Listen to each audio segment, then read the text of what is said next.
Hey everyone. Today I've got a hot topic for you, Trump versus Tesla, the India factory debate. Buckle up because this one's a wild ride through politics, tariffs and electric cars. So, former US President Donald Trump recently made waves in an interview with Fox News. He claimed it would be unfair to the US if Elon Musk decided to build a Tesla factory in India. Why? Well, Trump argues that India's high import tariffs on cars, around 100%, are just too much.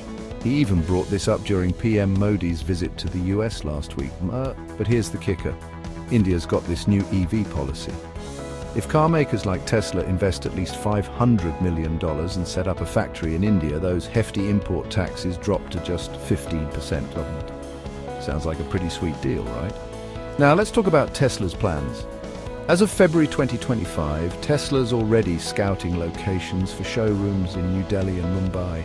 They've even posted job ads for 13 mid-level positions in India.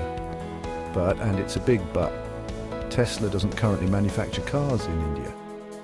Trump's not just sitting around though, he's pushing for reciprocal tariffs on countries that tax US imports heavily. This move could escalate into a global trade war.